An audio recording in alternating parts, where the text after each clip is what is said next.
നാരകത്താനിയിലെ അംഗൻവാടി നിർമ്മാണം ഇപ്പോഴും തൂണിൽ തന്നെ. അധികാരികളുടെ അനാസ്ഥ മൂലം കഴിഞ്ഞ വർഷം പൂർത്തിയാകേണ്ട അംഗൻവാടി നിർമ്മാണമാണ് ഇപ്പോൾ നിലച്ചുകിടക്കുന്നത്. വാടക കെട്ടിടത്തിൽ കഴിയുന്ന 67-ാം നമ്പർ നാരകത്താനി അംഗൻവാടി കെട്ടിടത്തിന്റെ നിർമ്മാണ പ്രവർത്തനമാണ് പാതി വഴിയിൽ ഉപേക്ഷിച്ചിരിക്കുന്നത്. 2017-18 വർഷത്തെ ബ്ലോക്ക് പഞ്ചായത്ത് പദ്ധതിയിൽ നിന്ന് 8 ലക്ഷം രൂപയും ICDS ഫണ്ടിൽ നിന്ന് 7 ലക്ഷം രൂപയും മുടക്കി നിർമ്മാണ പ്രവർത്തനം ആരംഭിച്ച നാരകത്താനി അംഗൻവാടിയുടെ പ്രവർത്തനമാണ് നിലച്ചുകിടക്കുന്നത്.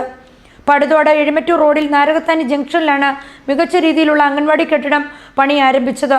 റോഡ് നിരപ്പിന് താഴെ ഹോളും റോഡിന് അഭിമുഖമായി അംഗൻവാടിയും അതിനു മുകളിൽ വാർഡുതല കുടുംബശ്രീ ഓഫീസും ഗ്രാമകേന്ദ്രവും പണിയാനാണ് പദ്ധതി ഇട്ടിരുന്നത്. എന്നാൽ അശാസ്ത്രീയമായ എസ്റ്റിമേറ്റ് തയ്യാറാക്കലും അധികാരികളുടെ അനാസ്ഥയും കൂടിയായപ്പോൾ അംഗൻവാടി നിർമ്മാണം നിലയ്ക്കുകയായിരുന്നു. 3 നിലകളുള്ള കെട്ടിടമാണ് 15 ലക്ഷം രൂപയ്ക്ക് വിഭാവനം ചെയ്തത്.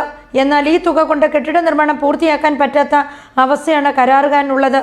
സിമെന്റിന്റെയും കമ്പിയുടെയും ഉൾപ്പെടെ വില അനുദിനം വർദ്ധിക്കുന്ന ഈ സാഹചര്യത്തിൽ ചുരുങ്ങിയ തുക കൊണ്ട് കെട്ടിട നിർമ്മാണം എങ്ങനെ പൂർത്തിയാക്കുമെന്ന ചോദ്യമാണ് ഉയരുന്നത്.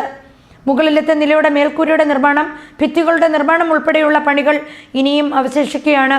ഇത് കഴിഞ്ഞ് തടിപ്പണികളും നടക്കേണ്ടതുണ്ട്. മാസങ്ങളായി ഇവിടെ പണികൾ നടക്കാത്തതുകൊണ്ട് തൂണുകളുടെ മുകളിലെ കമ്പികൾ തുരുമ്പെടുത്തു കിടക്കുകയാണ്.